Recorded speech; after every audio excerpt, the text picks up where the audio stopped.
Salve, salve, rapa! Aqui quem fala é o Gagui DV e a gente está começando o nosso segundo episódio do podcast Resenha do Rap. A conversa de hoje é com uma enciclopédia musical, o Paulo Brown, diretamente lá de Nova York, onde ele mora atualmente. Paulo Brown, que foi o criador do programa Balanço Rap na 105 FM, participou também do Yo MTV Raps. Ele trabalhou muito tempo também como tradutor de artistas que vinham dos Estados Unidos, não somente do rap, do reggae, do blues, do soul, enfim. O cara é uma enciclopédia musical. A gente trocou uma ideia com ele e a gente vai ouvir agora então aí o nosso segundo episódio do podcast Resenha do Rap com o Paulo Brown. Vamos para Nova York, New York City. Aí então com a gente, Paulo Brown, diretamente de Nova York. Paulo, vamos começar. Eu gosto sempre quando a gente entrevista alguém, perguntar como é que surge o interesse pela música na vida do entrevistado para situar um pouco o nosso ouvinte também. Vamos começar então sabendo de ti, em que momento na tua vida aparece aí o interesse pela música. Salve, salve. O interesse pela música na minha casa, ela acho que surgiu quando eu era bem criança, né? Lá quando eu tinha acho que uns 4, 5 anos de idade. Segundo a minha mãe, disse que eu já cantava e dançava porque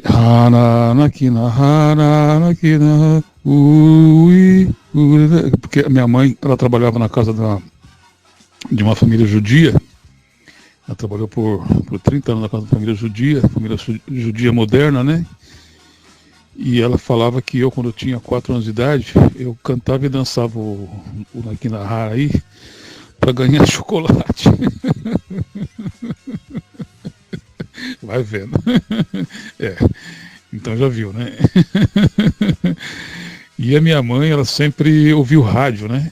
Minha mãe, quando a gente ia pra escolinha, quando era criança, pequenininha e tal, a gente ia pra escolinha, a gente acordava cedo e tal, enquanto ela preparava o nosso café, o meu e do meu irmão, ela sempre ouvia rádio, né? Ela ligava lá, acho que na Rádio Jovem Pan na época, né? Ela sempre ouvia a Rádio Jovem Pan. Vambora, né, o Jornal Jovem Pan, enfim, né? Então eu lembro que na minha casa, minha mãe sempre ouviu rádio, né? Sempre ouviu rádio, então ela sempre ouviu música, né? Então a música sempre esteve presente na minha casa desde criança, porque a partir do momento que a gente vai crescendo, a gente vai ouvindo muita coisa, né? Ao longo dos anos. E a patroa da minha mãe, os judeus, eles davam um disco pra minha mãe, né? Que eles não curtiam mais. Eles simplesmente davam pra minha mãe trazia para casa, né, claro, né? E aí lá em casa foi para Frank Sinatra, Barbra Streisand, Nat King Cole, entendeu? Além da música brasileira, né, que minha mãe gostava de samba, né? Então ela sempre acompanhou originais do samba, Simonal, Jorge Ben, enfim, né? E eu lembro que quando a gente vai crescendo, eu já com, sei lá, talvez 16, 17 anos, eu comprava para minha mãe, né, os discos do Martinho da Vila, Alcione, AGP, Clara Nunes, Roberto Ribeiro. Mas a gente em casa também sempre ouviu muito rádio, né? Então, pelo fato dela ouvir rádio, quando eu tinha acho que não sei mais ou menos, talvez 10 anos, 9, 10 anos, que eu descubro como é que o rádio funciona, o rádio lá em casa, né? Eu começo a mexer no rádio, né? A fuçar no dial, né? E aí eu mudo da rádio Jovem Pan, que ela sempre ouvia, minha mãe dormia com o rádio ligado, né? Ela tinha o radinho assim na beira da cama, né? No criado mudo ali e tal, o radinho dela que ela dormia com ele ligado, o rádio relógio, né? Ela dormia ouvindo a rádio Jovem Pan, que ela ouvia lá, como é que é, na noite, Boca da Noite, não é Boca da Noite, tinha uns programas no Jovem Pan antigamente, né? Noite Tudo Se Sabe, Show da Noite, Show da Manhã, enfim, né? Tinha vários programas na Rádio Jovem Pan. Tô falando isso aí no final dos anos 60, né? Pros anos 70, né? Então minha mãe sempre ouviu rádio, né? E a gente descobre, nessa virada dos 60 para 70, a rádio difusora, né? Que era uma rádio AM que tocava uns balanços, né? E eu gostei, né? Falei, opa, parei aqui, né? Acho que E eu tinha por volta de 10, 11 anos, eu comecei a ouvir essa rádio aí, rádio difusora, né? Rádio difusora, que era legal porque ela tocava as músicas que tocava pelo mundo, né? Então a parada pop, e no pop tinha black music, tinha rock, né? A música pop antigamente era muito diversificada, né? Então, assim, quando se fala em música pop, ela podia ser tanto negra quanto branca, né? Tudo era pop, né? Tocava no mundo todo, né? Todo mundo sabia dos Spinners, do Paul McCartney, do Wings, do The Jackson 5, e por aí vai, né? Como eu falei, a patroa da minha mãe dava pra nós assim, ela, na verdade ela não dava, eles não curtiam mais, e minha mãe trazia pra casa, né? E aí, lá em casa tinha lá discos da música clássica, né? Beethoven, Chopin, além de músicas sacras também, entendeu? E eu e meu irmão, a gente ouvia tudo, né? A gente sempre ouviu tudo, desde criança, ouvimos tudo. Não tinha preconceito com nada, né? Mas... E a gente vai crescendo, ouvindo as músicas e sabendo a diferença de uma para outra e tal, né? Então é mais ou menos por aí, né? E aí o interesse pela música surgiu mais ou menos dessa forma. A música sempre esteve presente na minha vida, desde de 2, 3 anos de idade, 4 anos talvez, por aí. E tu considera que esse período onde a tua mãe ouvia rádio e os discos que ela ganhava foi um período fundamental para te influenciar, te fazer pegar gosto pela música e consequentemente pelo rádio? Ah, sem dúvida, meu. Na minha casa sempre teve muita música, né? Pela minha mãe, né? Minha mãe sempre gostou de música. Minha mãe era uma exímia dançarina de bolero, gafieira, enfim, né? Minha mãe, ela fazia parte de uma escola de samba em São Paulo, acho que é não sei o que do Lava Pés, Unidos do Lava Pés, eu acho, né? E eu lembro de ver minha mãe na televisão, né? Na transmissão do Carnaval de São Paulo, em 70, eu acho que é isso. Mas assim, em casa sempre teve música, né? A gente sempre ouviu muita música e sempre ouviu muito rádio, né? Eu e meu irmão, com a minha mãe, né? Como eu falei, quando a gente descobre a rádio difusora, que é uma rádio que toca a parada do mundo, né? Londres, Estados Unidos, né? Basicamente, a gente vê a diversidade musical, né? Além dos discos que minha mãe ganhava da patroa dela, que ela trazia para casa, né? Que os que eu falei, né? Nat King Cole, o Frank Sinatra, Barbra Streisand, música de igreja, né? Música, como é que fala? Música sacra, né? Música também, como é que fala? Sinfônicas também, né? Música clássicas, né? A gente sempre ouviu tudo, né, em casa, de tudo.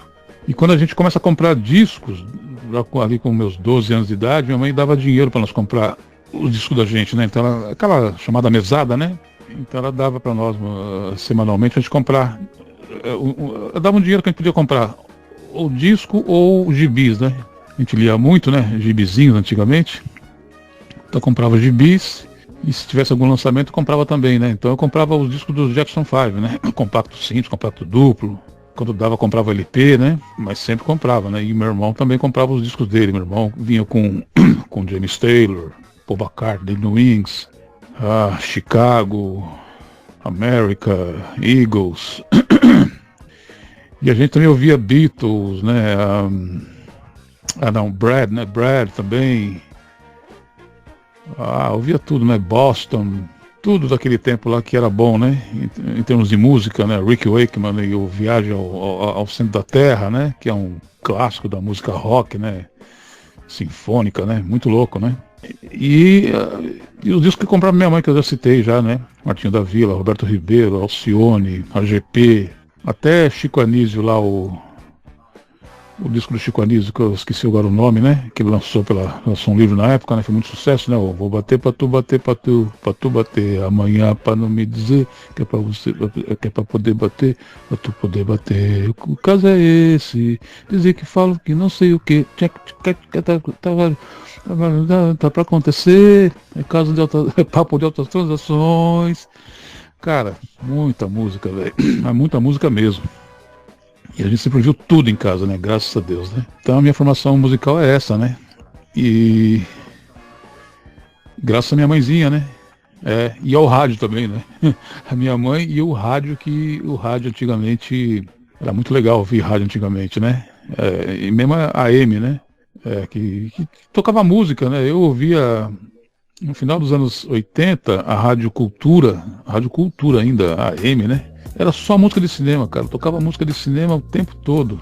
E eu lembro que eu trabalhava numa agência de propaganda, que eu sou desenhista publicitário, né? Sou da área de criação. E eu sempre, quando eu fui de uma agência para outra, eu sempre levava um rádio, né? Sempre arrumava um jeito de botar um rádio na sessão, né? No departamento, né? De arte. Aí teve um tempo que eu ouvia muita rádio, a Rádio Cultura, né? Que tocava aquelas músicas de cinema, né? Muito legal. E também ouvia o Jô Soares, né? Que fazia um programa de jazz também, né? No final da tarde. Também o Zusa Homem de Melo, no Jovem Pan, né? Naqueles tempos lá. Então, o rádio, né? Sempre esteve presente e sempre ouvimos música. E nos discos vinham, né? Escrito, né, nos discos, né? Disco é cultura, né? Comprar disco antigamente era quase que igual comprar um livro, né? Eu acompanhava a carreira do Jackson 5, né? Jackson 5 todos, né? Tive todos os discos do Michael Jackson, Jackson 5, e aprendi a falar inglês porque eu ouvia Michael Jackson, Jackson 5, Elton John, Peter Frampton, The Who. Aí tem banda que não acaba mais, né? Led Zeppelin. Tem muita gente, cara, muita gente boa que tinha naquele tempo, né? Que era legal, que a música deu uma evoluída, né?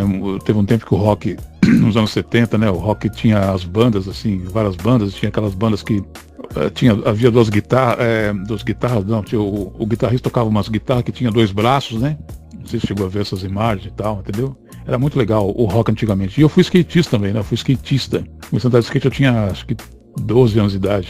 12 anos de idade. A patroa da minha mãe não deu pra mim um par de patins que os filhos dela não queriam mais. E eu peguei esse par de patins da Estrela, sentei o martelo nele lá que tinha aquele calcanhar de aço, né? E a frente assim se amarrava, né? Era um corinho que se amarrava também na frente, né? Bom, eu sei que eu sentei a chave de fenda com o martelo ali, tirei aqueles laterais, né? E o calcanhar de aço assim e tal, e tirei o parafuso de baixo, abriu o patins, né? A roda da frente, a roda de trás. Aí peguei um taco de madeira comprida, né? Coloquei uma parte na frente, outra atrás, preguei. Aquele era meu brinquedo, aquilo era um dos meus brinquedos quando eu tinha 12 anos de idade, né? Porque eu também brinquei de pneu, rodinha que você põe no arame e viaja, né? Corre na rua com aquela rodinha no arame, não sei se você conhece, né? Tem uma rodinha que você põe, rodinha de carrinho de feira, né? Você põe num teco de arame assim, vai com ele, você viaja, né? Coisa de criança, né? Pneu também, pneu mesmo, pneu de carro, né? O pneu era banco da gente, né? Quando ele tava com os amigos brincando, conversando, e era pra brincar na rua, né? Sabe, porque eu morava na rua Joaquim Antunes, em Pinheiros, né? Mas também na Bela Vista também. Mas na Bela Vista acho que foi mais skate mesmo, eu já tava no skate já.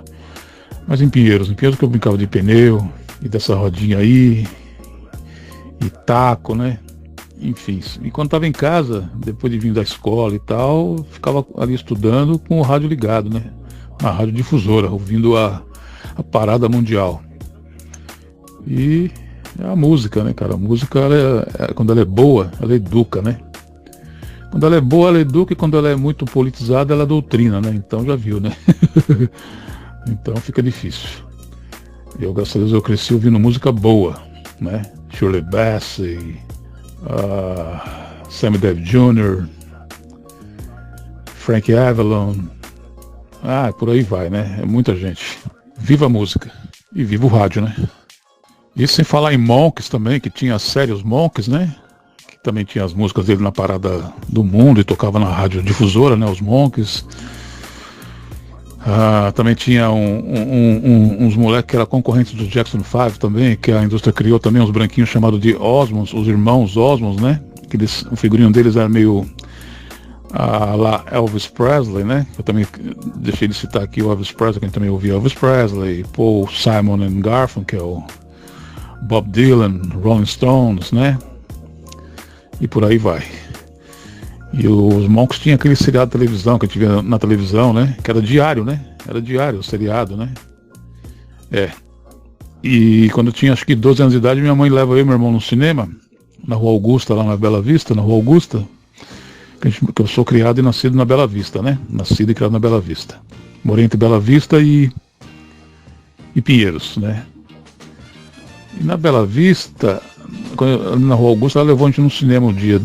Levou a gente no cinema, deixou a gente lá, pagou, comprou os ingressos, porque ela não entrava, né? Ela só deixava nós lá e depois ela vinha pegar nós no final da sessão, né? Comprar uma pipoca e tal. Um filme, né? Que a gente viu lá, Head em inglês, né? Os Monks Estão Soltos, né? Era um filme dos Monks, né? Um longa-metragem, né? Um longa, né? Pô, aquele longa-metragem, cara, foi viajante, viu? Imagina você com 12, 13 anos de idade ver um filme daquele lá. Não sei se você conhece esse filme. Eu vou achar aqui e vou te mandar. É um filme da época do LSD, né? Jack Nicholson, acho que é o diretor, né? E é um filme muito interessante, né? Que é os Estados Unidos da época, os Estados Unidos da Guerra do Vietnã, Estados Unidos do Flower Power, né? A América do Woodstock, né? Então, pô, aquele filme deu um nó na minha cabeça, né? Porque é muito legal o filme, né? E é um rock viajante, assim, e tal, né? É muito legal. A música, né, cara? A boa música, né? Nesse teu relato, dá pra ver que tu teve uma infância repleta, cercada de cultura, influenciado por música, gibi, cinema e tal. Tu sempre teve vontade de trabalhar em alguma dessas áreas. Como foi que tu começou a trabalhar com o rádio? Pois é, né? A gente foi muito bem guiado pela música, né? Eu e meu irmão, né? Mas guiado pela música mesmo, porque a gente era moleques comuns, simples e tal, entendeu? Pobres e tudo, né? Mas na minha casa não era o fato de ser pobre e tal, havia disciplina, educação, né? Minha mãe cobrava a escola, enfim, embora tenha criado nós sozinha, ela sempre cobrou, né? E na minha casa era isso, né? Então minha mãe lutou pra gente nunca morar em favela, né? Apesar de a gente ser pobre e tal, a gente nunca morou em favela, entendeu? Moramos em cortiços, enfim, porque minha mãe, você imagina, minha mãe saiu da casa dos pais dela com 18, só voltou com 23, 22 parece, com 2 bonecos, eu e meu irmão, entendeu? Porque meu avô parece que batia nela, na cabeça dela, e ela não aguentava mais, porque ela cuidava de 10 irmãos, entendeu? Ela era mais velha, né? E ainda apanhava do pai dela, né? Meu avô, então ela saltou fora, né? Minha mãe veio para São Paulo, saiu de São José dos Campos, veio para São Paulo onde conhecer meu pai e tal. E meu pai abandonou minha mãe quando eu tinha 4 anos de idade, né? Então minha mãe trabalhou para famílias europeias, né, naquela época, depois da Guerra Mundial, né? Da Segunda Guerra Mundial. Muitos europeus correram para o Brasil, né? Então minha mãe trabalhou para uma família suíça, ela conta, né? Ela contava, né? Tem umas fotos, uma família suíça, depois ela foi para... porque naquele tempo as pessoas iam para agência de emprego, né? E lá as mulheres encaminhavam, né? Enfim, aí ela foi parar na casa dessa família judia. Precisava de empregado doméstico e tal. Minha mãe foi parar depois de sair da família sueca lá, suíça, né? E aí a mulher também meio que adotou minha mãe, né? Assim, porque gostou da minha mãe. Minha mãe tinha 2 filhos, né? Mãe solteira. Mas minha mãe foi uma mulher muito guerreira, né? Trabalhadora e tudo, né? Então a gente foi cercado disso, né? E a patroa da minha mãe foi uma mulher muito boa, porque ela deu para nós, imagina, ela me deu quando tinha acho que uns 10 anos de idade, assim, porque eles tinham, né? Eles eram muito ricos, né? A família, né? Então ela não queria mais, ela deu lá para minha mãe um gravador de rolo. Minha mãe nem sabia o que era aquilo, né? E nós menos ainda, né? Mas nós, eu mexia, né? Quando chegou o gravador de rolo lá em casa, o que é isso aí, essa caixa? Eu abri, né, a caixa, né? Aí eu aprendi a ligar, entendeu? Aí tinha uma fita lá gravada lá, fita de rolo, que tava gravada, tava lá. Tinha o som do... Eu lembro até hoje, cara, tinha Pink Floyd. Pink Floyd gravado, né? Muito legal. Acho que é o álbum The Dark Side of the Moon, né? Além do Brad. Enfim, né? Nessa fita cassete, nessa fita de rolo, né? Tinha também o Brad, as músicas do Brad, do Pink Floyd, né? Na fita, né? E a patroa da minha mãe simplesmente ela dispensou e minha mãe trouxe para casa, né? E aí a gente aprende a mexer, né? Eu abri aquela caixa, enfim, aprendi a ligar e tal. A gente ficava ouvindo aquele som, aquele rock, né? A gente vai descobrindo que é um grupo, é isso, aquilo e tal, enfim. E mesma coisa foi com a fotografia, né? Ela também tinha uma máquina fotográfica que ela não queria mais. Minha mãe trazia para casa, e ela perguntava assim, Dona Anitta mandou isso aqui, ver se vocês querem e tal, né? Então, você entendeu? Aí chegou com a máquina fotográfica, primeiro uma Kodak Rio 400, que era uma maquininha de criança, assim, né? Rio, né? Kodak, né? Depois veio com uma Agfa, que era uma caixa, né? Que você olha lateral, assim, sabe esses desenhos, essas caixas que tinha antigamente? Você olhava por cima e tal, Depois ela veio com uma Olympus, uma máquina fotográfica também da Olympus, que a gente aprende a mexer. E aí eu já estava andando de skate, né? Nessa época, quando eu andava de skate, eu comecei a fotografar minhas manobras, né? Aí eu comprava filmes usados, filmes vencidos na cidade, que era mais barato, né? O filme vencido, né, era mais barato, e eu comprava na cidade esses filmes vencidos e fotografava andando de skate e tal, porque o filme vencido de slide, filme de slide, né? Você revela ele, fica aquela película colorida, né? Você consegue ver, né? Sem fazer cópia em papel. Aí você escolhe qual que você vai fazer em papel, né? Bom, aí eu fiz curso de fotografia, enfim, também na propaganda, né? Na verdade eu levava os rolos de filme para a agência de propaganda que eu trabalhava e pedia para os caras do estúdio revelar para mim, né? Fazer cópia em papel, né? E aí eles faziam, né? Cópia em papel e tal, e eu escolhia. Então foi aí que eu aprendi a usar melhor a máquina e comprar esses filmes vencidos, enfim. E sempre ouvindo música, cara, Bob Dylan, enfim, né? Tudo isso aí que eu falei. Todas essas músicas boas de antigamente a gente ouvia. Tudo. Sarah Vaughan, Ella Fitzgerald, Johnny Warwick, Let's Night the Pips. A música negra em geral, né? E a música também clássica, tudo, né? A gente ouviu tudo, a gente cresceu ouvindo tudo. Não escapou nada. Nada. E aí nessas aí, quando eu estava em casa, eu ficava desenhando, né? Que eu lia os gibizinhos, né? Aí eu ficava em casa desenhando, né? Pedia pra minha mãe comprar pra mim lápis de cor. E ela comprava aqueles jogos de lápis de cor e eu ficava em casa desenhando, inventando coisa, né? Aí quando a patroa da minha mãe viu que eu desenhava, ela falou... Primeiro ela viu que eu gostava de inglês, aí ela, Maria José, seu filho gosta de inglês e tal, e deu pra minha mãe um monte de livro que ela dispensou, né, deles, livros em inglês, né, aquele monte de livros, né, e eu comecei a fuçar nos livros, né, ela chegou em casa aquele monte de livro e tal, e comecei a fuçar e saber o que era e tal, enfim. Aí tinha um dicionário junto também, comecei a pesquisar, ia mexendo no inglês, né? E quando ela descobre que eu gosto de desenhar, ela fala para minha mãe me colocar na Escola Pan-Americana de Artes. Mas antes de eu entrar na Pan-Americana, eu estudei na Escola Urubatã, desenho mecânico. Estudei desenho mecânico, que eu fui office boy, né? Trabalhei de office boy dos 13 anos aos 15, né? E com 15 eu falei, eu não quero mais ser office boy, né? Aí eu fui estudar, foi quando eu fui fazer a escola desenho mecânico, mas não terminei, né? Só um ano só. Do desenho mecânico eu pulei para a Escola Pan-Americana de Artes. Na Escola Pan-Americana de Artes é que eu consigo entrar numa agência de propaganda, que eu entro como, chamava naquele tempo, office boy, chamava auxiliar de estúdio. Auxiliar de estúdio era o mesmo que office boy. E eu estando lá como office boy, lá no estúdio, que tinha como fotógrafo o José Ruaix Duran. O Duran, um fotógrafo famoso aí e tal, que tinha acabado de chegar da Espanha, né, vindo pro Brasil. E estava nessa agência aí. Nessa agência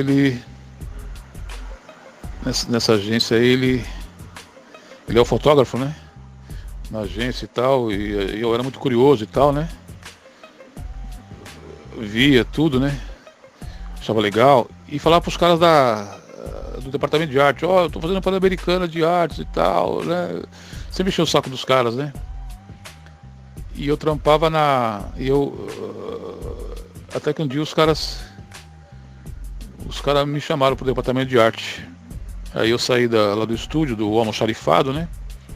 Que é onde você mandava fazer os envelopes para Porque a agência de propaganda, na verdade, não era uma agência, era uma fornecedora de material de fotocomposição. Fotocomposição é um material que, assim, você tem um catálogo de letras, tipo de letras, que o cliente escolhe as letras que vai no anúncio que ele vai fazer, um anúncio, uma matéria de revista, uma revista, enfim. E tem o catálogo de letras, né? Então o cara escolhe, vai para a fotocomposição, ele tem os computadores que fazem os tipos de composição com aquelas letras, e aí a gente entregava nas agências, né? A fotocomposição, entendeu? Eu trabalhava nessa fornecedora, Altype, que foi a minha primeira agência que eu trabalhei. Então eu estava lá como boy, e entregar nas agências, né? A fotocomposição, enfim, pulei para o departamento de arte, só que eu entrei como auxiliar de Pestap ainda. Auxiliar de Pestap. Não era nem Pestap, era auxiliar. Pestap é quando você cola os textos, né? Tem os textos, você tem que colar. Você nem diagrama nada. O cara te passa o texto pronto, você só dá uma guaribada nele ali e cola na folha, né? Que tem que colar, enfim. É Pestap, chama Pestap. Eu era auxiliar de Pestap ainda. Depois eu fui para Pestap. Depois eu fui para arte finalista, até chegar assistente de arte e direção de arte.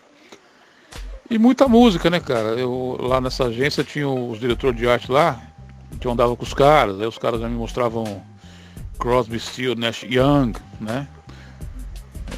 Música folk, né? Joan Baez, Eric Clapton, e por aí vai, né? Bom, então aí foi meu começo também na arte, né? Nas artes também, entendeu? Eu estava fazendo na Pan-Americana, eu fazia desenho publicitário. Eu entrei na Escola Pan-Americana de Arte para fazer desenho publicitário, né? E estudando nela eu consegui entrar nessa agência, que foi a Altype. Depois eu sempre trabalhei em agência de propaganda, né? Sempre trabalhei em agência de propaganda. E rádio, eu sempre quis fazer rádio também, porque eu sempre gostei de rádio, sempre ouvi e tal. Até que em 1982, eu também fui DJ, né? Eu era DJ com 15, 16 anos, eu era DJ na discoteca perto de casa, né? Quando veio a febre das discotecas, eu era DJ nas discotecas perto da minha casa.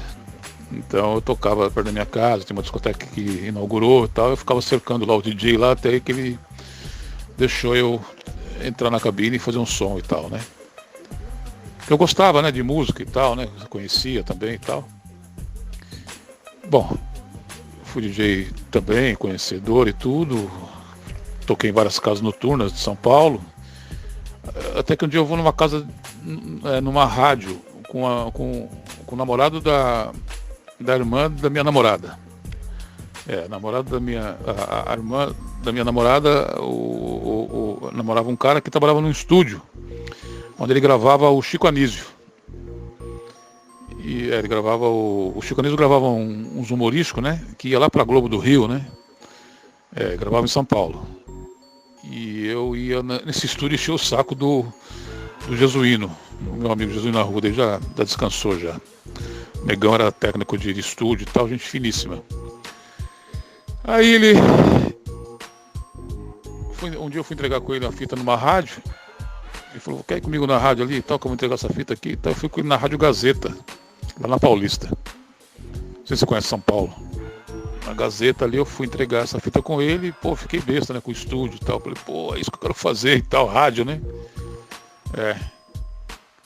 E a minha paixão por rádio já vinha, né, que eu sempre vi rádio e aí fica mais forte quando eu entro numa rádio, né? Foi a Rádio Gazeta AM ainda, né? E aí,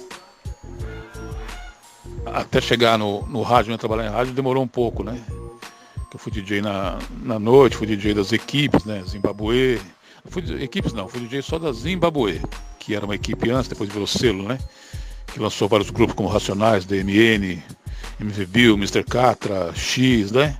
A Zimbabwe era uma equipe de baile que depois virou um selo de gravadora, né? E eu fui DJ dela no final dos anos 70. Depois eu fui pro rádio, quando ela entrou no rádio, que eles me chamaram. O William me chamou, fui pra Rádio Bandeirantes, como DJ. Mas eu entro como DJ mesmo nos anos 90, quando o Armando Martins, que eu fazia uns bicos, né, como tradutor para as equipes, né? As equipes me chamavam para traduzir os shows, que eles traziam os caras e tal, e era sempre eu, pô, tal dia vai vir tal grupo, você pode buscar os caras no aeroporto e tal, e eu ia buscar os caras no aeroporto, fazer a produção, entrevistava os caras no rádio, né? E tinha os shows também, nos shows, né? No palco, enfim, né? Aí deixa eu ver, a rádio Metrô FM, o Armando Martins me chama para trampar na rádio, porque eu já fazia uns bicos já como tradutor para eles todos. Ele me chamou, eu falei, Armando, eu só vou trampar na rádio, trampar mesmo, se você me registrar e se assinar a revista Billboard. Bom, ele concordou, me deu um contrato e tal, e assinou a revista Billboard, né, que eu fazia uns boletins musicais pro Balanço Rap, não. Um programa chamado Doutor Rap, que era ele, né, e eu, entendeu? Nós dois no estúdio, onde ele tocava os sons e eu falava, né, eu comentava sobre o rap, né, entendeu? Todo dia, de segunda a sexta, na hora do almoço. Doutor Rap, Doutor Rap, a sua receita. Como é que era? Tem uma vinheta muito legal que a gente fez aí. Na hora do almoço, a sua receita musical, Doutor Rap. Enfim, né? Na Metrô FM em São Paulo. E quando o Armando se atrasava, né? Quando ele se atrasava para chegar na rádio e tal, eu fazia sempre no horário, né? Eu já estava lá, já para começar meio-dia. Então, era a hora que eu sentava na mesa e tremia um pouco, né? Mas fazia o programa até ele chegar. Depois eu fui tocando de boa, mas na verdade um pouquinho antes dele fazer o Dr. Rap, de eu fazer com o Dr. Rap, ele me colocou nos horários de manhã, assim, de sábado para domingo. De sexta para sábado, sábado e domingo, das 6 da manhã até as 9, imagina. Eu fazia das 6 até as 9, sábados e domingos. E aí eu tremia, né, quando eu ia soltar as vinhetas, quando eu ia falar e tal, né? Mas você pegar o jeito, sentir a rádio, né? Eu passei e tal, e aí quando ele cria o programa Dr. Rap, eu faço com ele já no horário semanal já. Do meio-dia a 1. Foi um arrebento, né? Porque eu falava inglês e tal também, entendeu? Então a gente entrevistou o Bloods and Crips, Run DMC, Ice-T, por aí vai, tá? Até chegar em 1998, quando o Racionais MCs ganham o MTV Movie Awards, eu já fazia já o Yo MTV Raps, eu fazia já o repórter, né? Eu fazia umas redações no Yo da MTV Brasil, a convite do Primo Preto. Então eu aparecia lá nos boletins e tal, enfim. Logo depois que eu saio da Metrô FM, do Dr. Rap. E aí os Racionais me convidam para criar um programa na 105 FM. Eu criei o Balanço Rap, que foi um arrebento de audiência. Paulo, e nesse trabalho que tu fazia de tradução, de recepcionar os artistas que iam para São Paulo, elas te fizeram conhecer muita gente, né? Foram muitos artistas. Cita alguns pra gente ter mais ou menos uma ideia quais foram eles, e aproveitando, tem histórias curiosas também, né? Como algumas blitz que tu tomou com o Mano Brown. Como é que foi essa história, Paulo? Eu levei 2 blitz com o Mano Brown.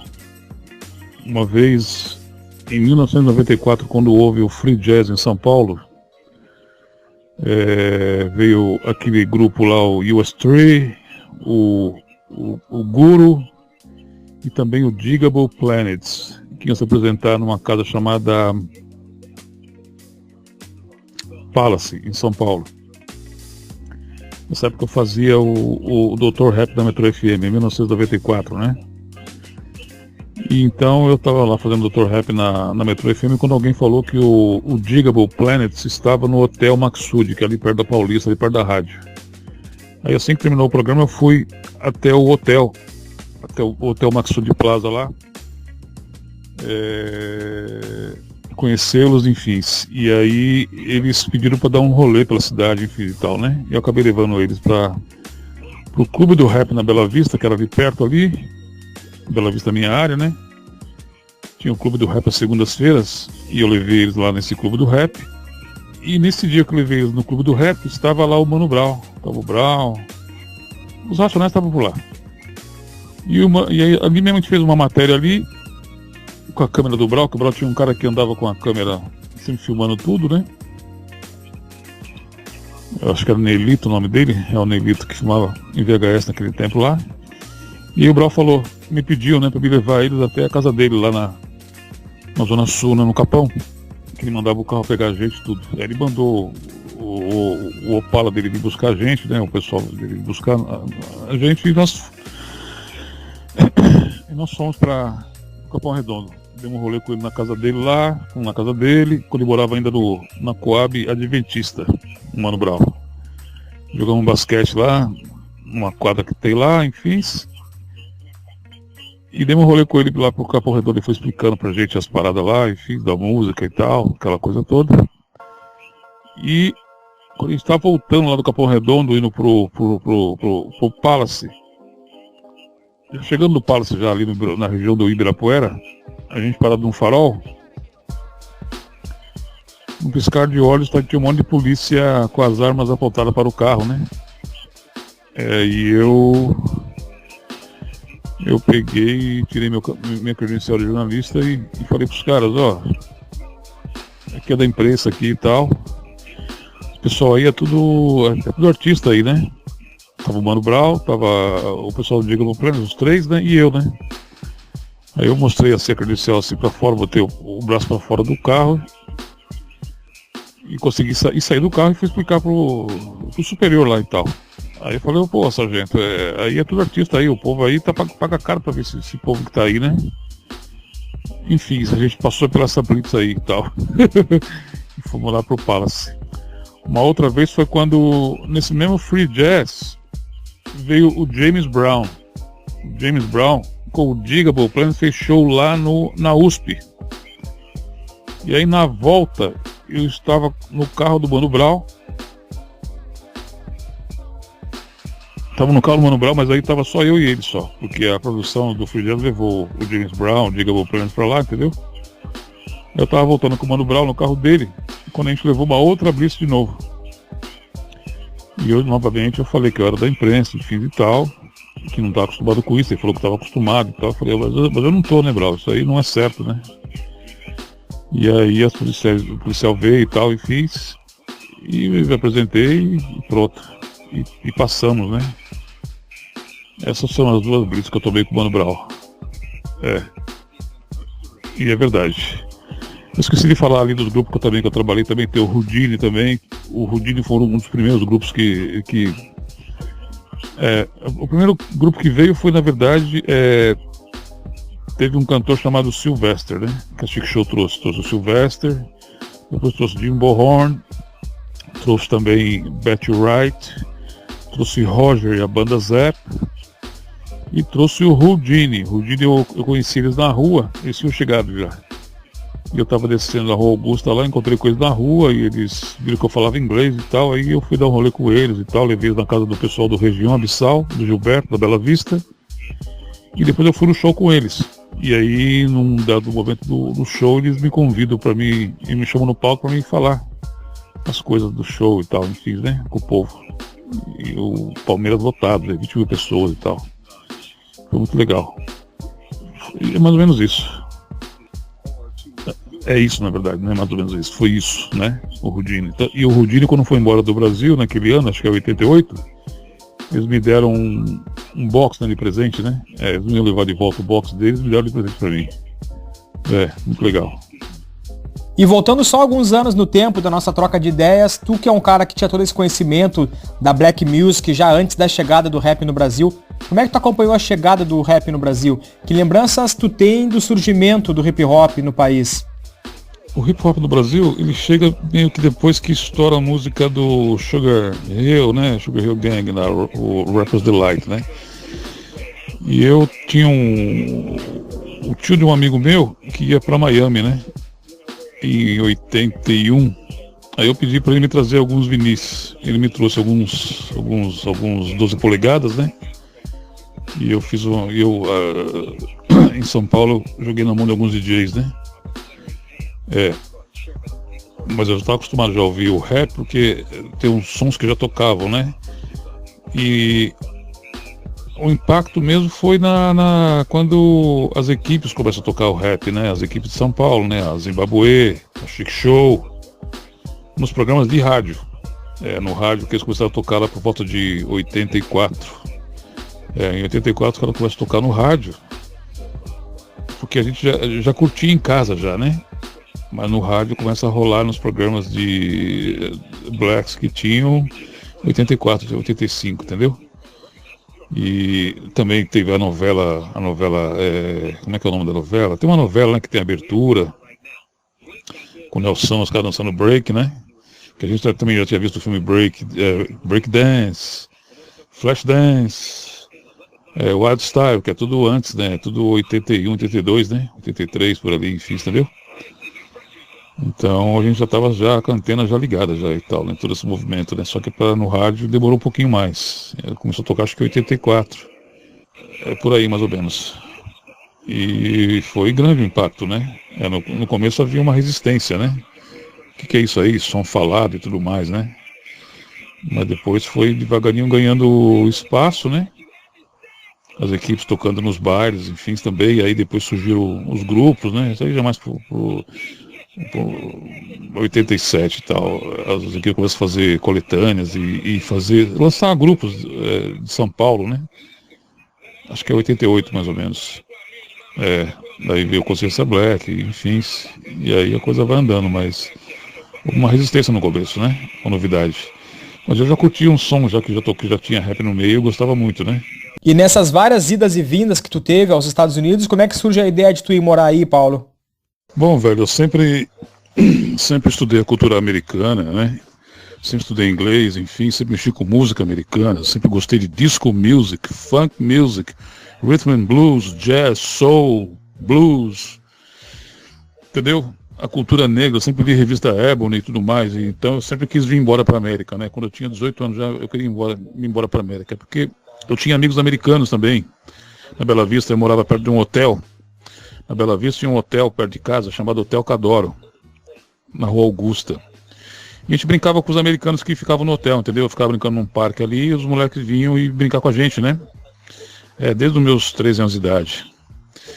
E então eu sempre me interessei, porque você vê que eu falei da patroa da minha mãe. A patroa da minha mãe, ela me deu um monte de livros em inglês também, e ela vinha toda hora para Nova York, né?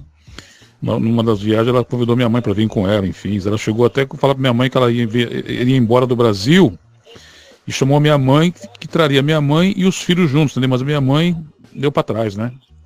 Minha mãe ficou com medo e não veio, né?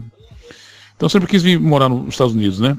Até que eu consegui o visto em 90, né? Quando eu namorava uma americana e eu consegui o visto. Ela me ajudou também a conseguir o visto, né? Porque era muito difícil conseguir o visto antigamente. Ainda né? Mas era mais difícil antigamente. Você tinha que ter bens e tal, né? Então, já viu, né? Em 90 eu venho para Filadélfia e fiquei na casa do Billy Paul. E aí, foi legal, né? Vim pra América e tal, conhecer a América e tal. Né? E era pra mim ter ficado já. Mas a minha mãe ficou doente em São Paulo, aí eu voltei para São Paulo. E aí nessas aí eu comecei a viajar para cá, porque o pessoal dos shows me contratava, né? Entendeu? Aí como eu tinha visto, já conhecia, eu vinha, né? Ficava aí uma semana, 2. Teve viagem que eu fiz que eu já vim 3 dias, fiquei 3 dias. Correrias, né? E nessas idas e vindas, né, eu acabei criando coragem, né? E aí minha mãe faleceu em 2014, descansou, depois de eu cuidar dela e tudo mais, ficou muito doente. E ela descansou e eu esperei minhas filhas crescerem, com uma idade legal, e aí eu juntei a grana que eu tinha, deixei uma parte com a mãe das minhas filhas, e a outra parte eu peguei uma passagem e vim pra América com a cara e a coragem, cara. Só Deus. Cheguei aqui com $80 no bolso. Eu saí daí com 100. Tive que comprar um carregador de celular na Argentina, que eu esqueci o meu em casa, de $5. Comprei no aeroporto por 20. O único 100 que eu tinha, cheguei com 80. Aí você chega na imigração, você fala que você tem 3 mil no bolso. Esses caras te deu uma geral, você está frito, né? Só que os caras viram que eu tinha passaporte já, vários passaportes, eu tenho vários carimbos, né? Então pra ser tranquilo, né? Mas eu cheguei aqui com $80 no bolso, velho.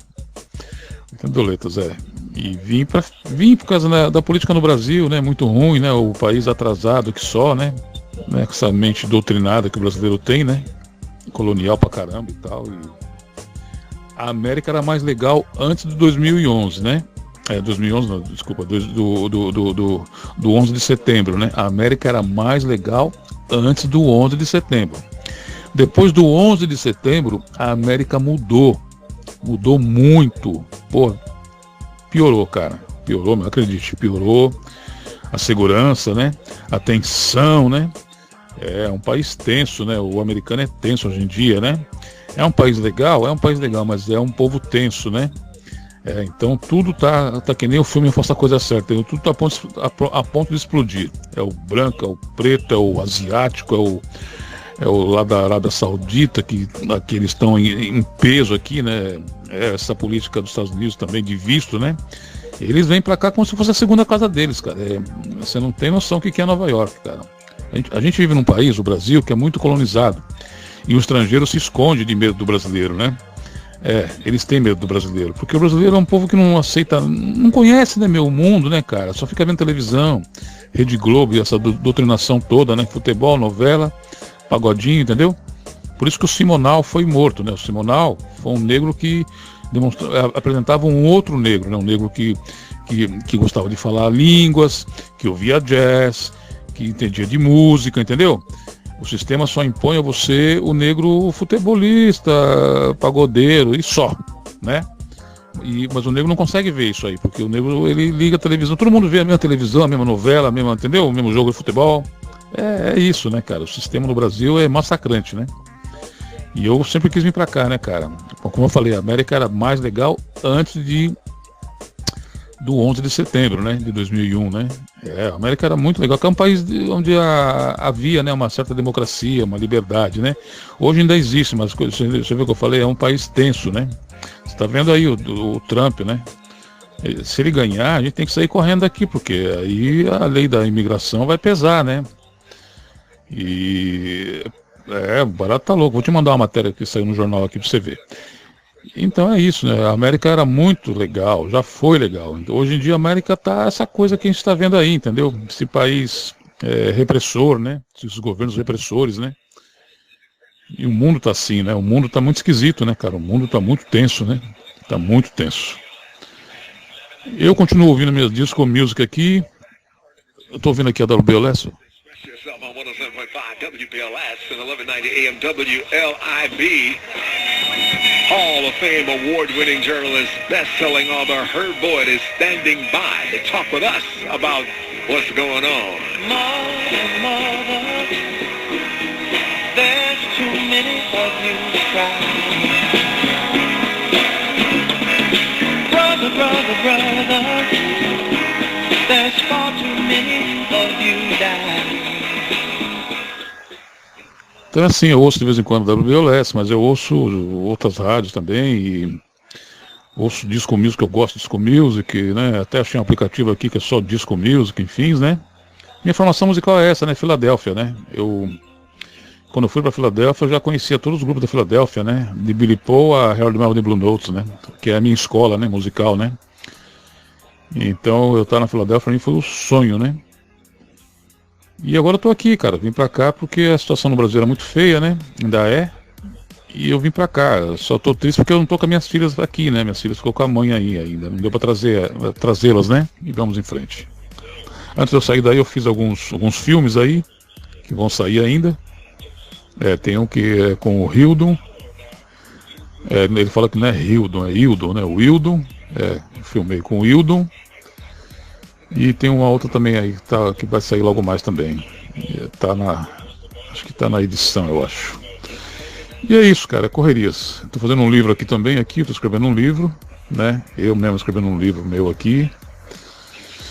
E vamos em frente que a vida continua, não é verdade? E vamos à luta. É isso.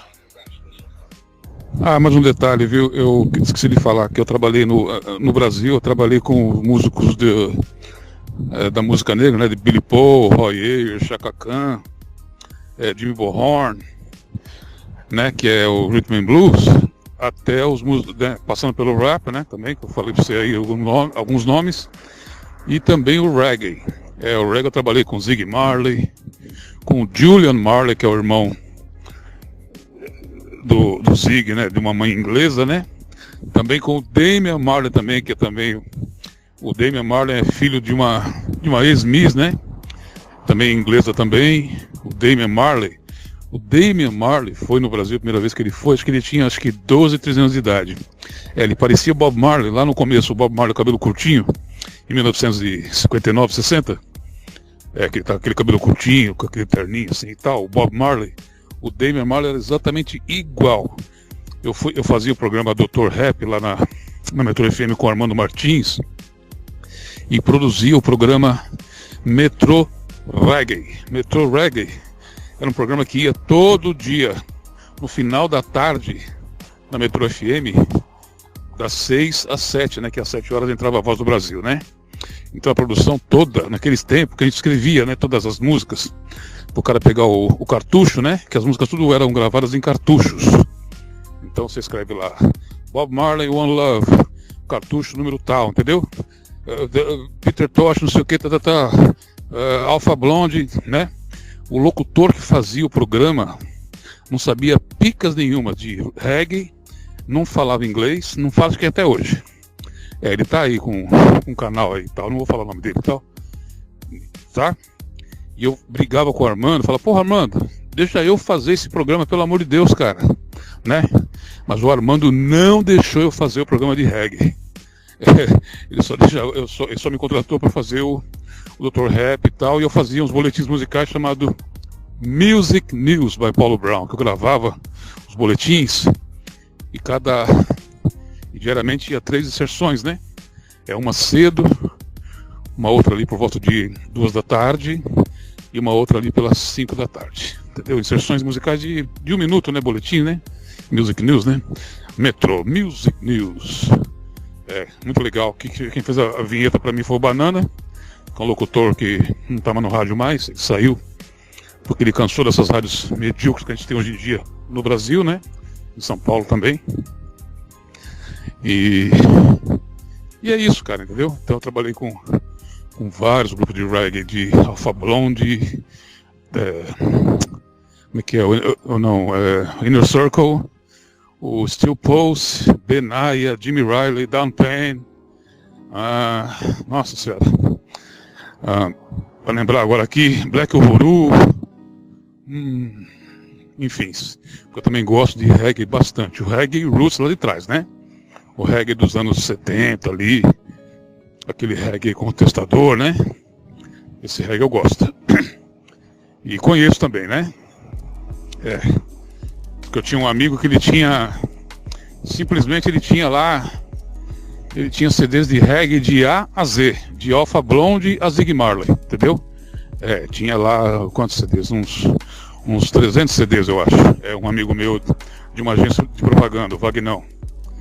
Então, com ele que eu fiquei conhecendo mais, né? Que eu conhecia um pouco, mas nunca tinha visto tanto grupo na minha vida, né? E ele viajava para fora do país e trazia, né? E aí eu conheci um monte de gente, Mighty Diamonds, tem um monte, Yellowman, enfim, né? Então eu mexo com toda essa música aí, também o reggae que eu esqueci de falar pra você também. Tá bom? De música eu gosto, velho, eu gosto bastante. Estudei contrabaixo, aqui de madeira. Eu sou baixista, né? Mas eu não tenho baixo no momento. Eu tô pra comprar um aqui quando sobrar uma verba. Tem um amigo meu aqui que tem uma banda aqui. Ele toca numa banda chamada Apache Brown. Essa banda Apache Brown é uma banda que toca um rock meio funk. E é um amigo meu aqui de Nova York aqui, que já morou no Brasil também, inclusive. Ele é filho de uma brasileira com um americano. E é meu brother aqui no Bronx, o Charles Butterfield, que é um brother baixista. Quando eu vou na casa dele lá, em trocar ideia e tal, ele tem vários baixos lá. E eu sou da linha do baixo, né? Da pancada, né? Eu gosto de funk, né, meu? Funkão 70, né? Funkão de verdade. Funk music, né? Não fuck music, mas funk music. Então, é isso. Tá aí então, Paulo. Valeu, te agradeço, né, mais uma vez. Acho que pela história que tu tem dentro da música black no Brasil, pela história que tu tem envolvida com a rádio, acho que engrandece demais o nosso podcast Resenha do Rap. A gente só agradece aí a tua participação. Um abração, Paulo. Valeu. Então você que curtiu a história do Paulo Brown aí, foi exatamente a história verdadeira, original, aqui no podcast Resenha do Rap. Aí, do Gagui. Um abraço a vocês aí. Paulo Brown aqui. Fui.